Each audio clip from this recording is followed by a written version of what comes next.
so last time, pinakita ko sa inyo paano gawin yung website nyo sa loob ng Groovepages. Ngayon po, ipakikita ko sa inyo kung paano bumili ng domain name, paano ito i-configure sa inyong Groovepages. So, ang first step natin is to log in. I'll just save my login details. And then, punta tayo sa Groovepages. So, meron pa tayong dalawa na pwedeng gawing sites kasi we are allowed to create 3 free sites or 3 landing pages or 3 websites. At kung gusto natin ng unlimited and ma-open yung ibang mga features, we just need to upgrade to Pro. Pero 3 websites, okay na yun di ba? Kahit hindi naman super complete yung features, this is already functional. Now, gagawa tayo ng isa pang site because I've already done one. Gawa tayo dito para mapakita ko sa inyo on how to buy your domain name and how to configure it. And then, kung paano nyo po gagawin yung sa hosting. Okay? So, let's go. Hanapin natin is yung free. This one. And then, ito yung mga pagpipilian. I probably will choose, pwede naman itong baguhin later if we like. So, ayan, ang daming free. Ang dami nating free na pwedeng pagpilian. Probably, I'll choose this one. And then, I'll select. I will name the site Flimsy News. And then, click Start Building. Alright. Now, ang gagawin natin dito is papalitan yung mga content. Depende sa ating niche. Kung ano gusto nating ilagay. It's very easy. I-click nyo lang po yung icon dito. Etong may pen. And then click that. Pwede nyo na itong palitan. Let's say, ilagay natin Flimsy News. That's it. Ito naman, kung gusto nyo palitan itong logo, pwede rin po. Click nyo uli yung pen. And then, punta tayo dito sa configure. Choose image. Kung wala dito yung image, mag-upload tayo. Click upload. And then, kukunin ko yung gusto kong ilagay. And this one. And this one. Okay. Ito na lang mas maliit. Open. And then, click nyo itong arrow na to.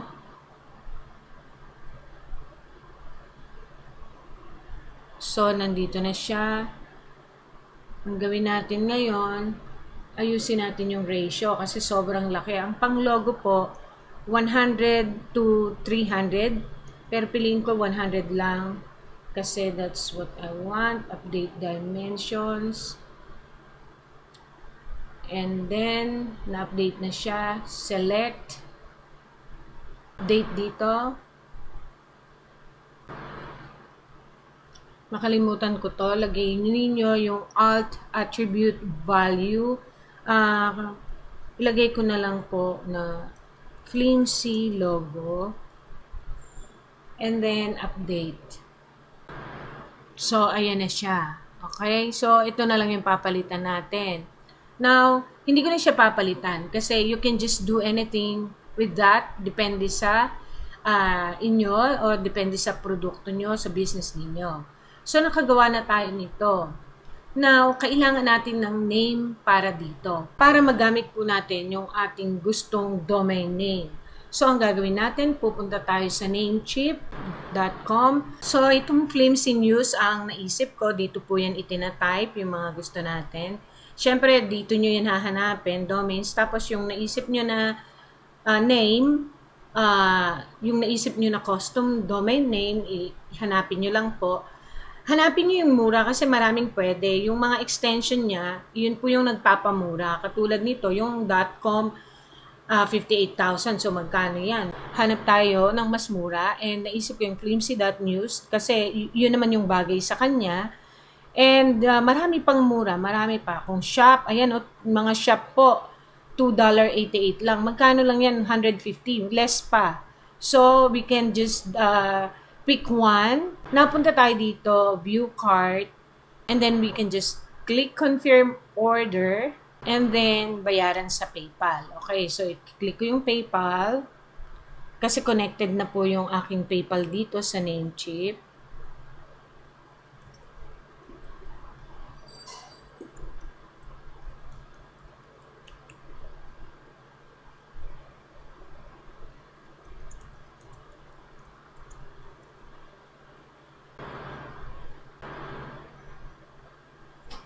₱261 lang po siya. So, ito po yung debit card and MasterCard na naka-attach sa PayPal ko. Now, pipiliin ko yung MasterCard kasi yung Visa Credit, hindi pa siya na-approve dahil kailangan niya pang i-verify. Kiklik ko lang yung continue.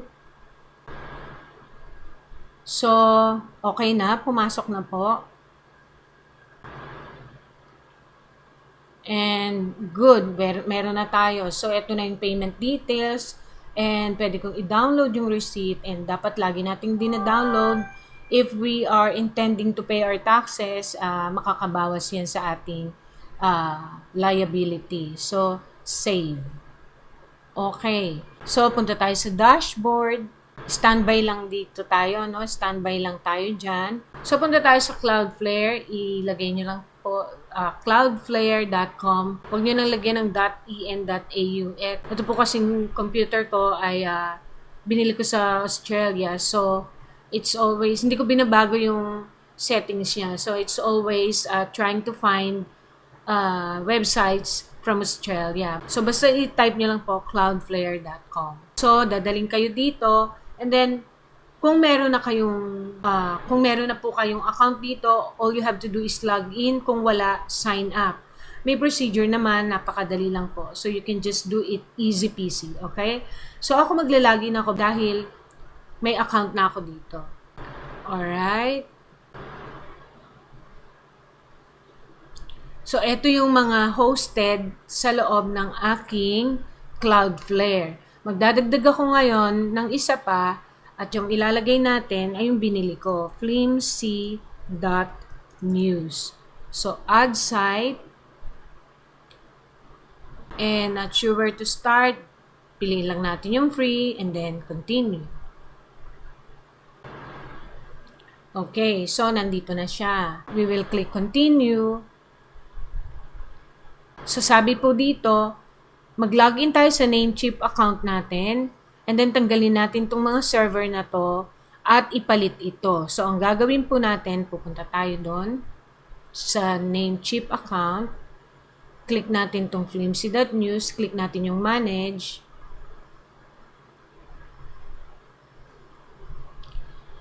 Ngayon, ito po yung basic DNS servers niya. I-click natin itong custom DNS. So, i-click to copy. And then, yung isa pa, click to copy. Lagay natin dito. And then, click ito, save. So, ayan na po. Pagdating natin dito, lagay natin, sabi niya, registrars can take 24 hours to process name server updates. You will receive an email when your site is active on Cloudflare. Yun lang po, and then done, check name servers. Okay, right now, babalik tayo dito sa ating Groovepages and pupunta tayo sa Edit Domains. We will click Add Domain and then lalagay natin yung flimc.news. So, type natin flimc.news. And then, Groovepages, kasi Groovepages yung pinaggawan natin ng landing page natin. And then, meron ditong question na, would you like us to host your site for you? So, you have to click no, thanks, and then save. So, it's already done. It says here, create a CNAME record from your domain for host10.groovepages.com. Gawin natin ngayon dito, babalik tayo sa ating Cloudflare account. Ito. So, great news. Sabi niya, Cloudflare is now protecting your site. But you need to tinker the DNS settings. Katulad dito, sabi niya, create a CNAME record from your domain for host10 groovepages.com. Kopyahin natin to. Copy lang natin. And then, punta po tayo sa account natin sa Cloudflare. And then, click DNS settings. Hanapin nyo yung CNAME. Ito po. And then, papalitan natin yung target. Now, ang sabi dito, use @ for root. Ngayon, ang ilalagay natin dito, yung ating kinapi, ipipaste lang po natin dyan. And then, just hit save. Lumabas to an quadruple A or CNAME record with that host already exists. Ibig sabihin, meron dito sa configuration na nagbibigay ng problema. Normally, pag mga ganito ang problem, our configuration, all we have to do is delete it. So, click delete. And then, save. So, now it's working. And that solved the problem. Now, add another record. And we're gonna put CNAME in there. And then, use www. And also, click the host target. Now, when somebody type flimsy.news sa web browser, pupunta pa rin sila dun sa website ko. And if someone put www.flimsy.news, pupunta pa rin sila sa website ko. Yun po yung purpose niyan.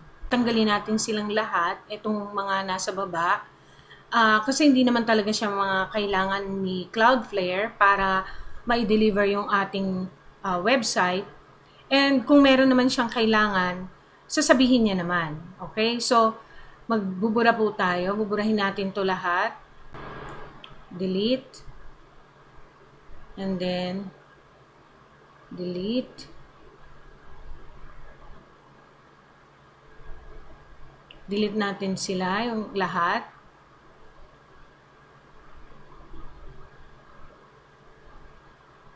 Okay. We don't need this. Okay, delete. Okay. Now we need to set up a priority. So I'll put 1 and save. Okay, that's not really a problem naman, no? So we've done everything. Okay na tayo. Na-set up na natin.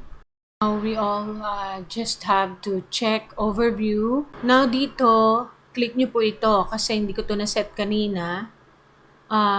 Click nyo lang isa-isa. It should be on. And then click save. Yung susunod po, itong always use HTTPS, click on and then click save. And then ito wala kayong gagawin, click save to. And it should be on also and then click save, finish.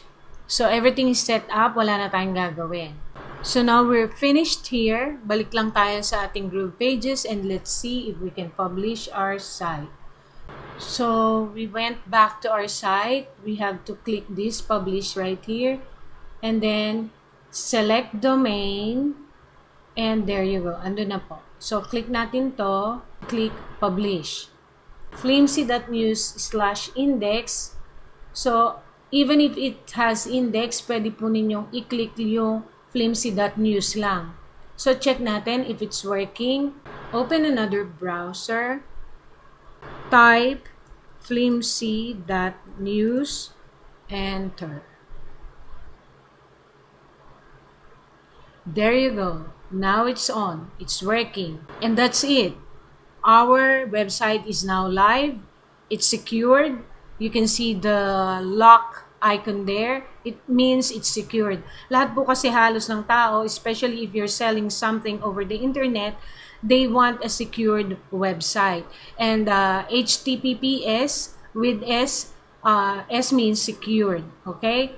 So, you have a website now, you didn't spend so much, now it's gonna roll, now you can verify it with Facebook. The next video po na gagawin ko para sa inyo is on how to verify your custom domain name on Facebook para po i-allow ni Facebook lahat ng traffic na pumupunta dito And if you haven't subscribed to my channel, please do so. Thank you very much. I appreciate it very much.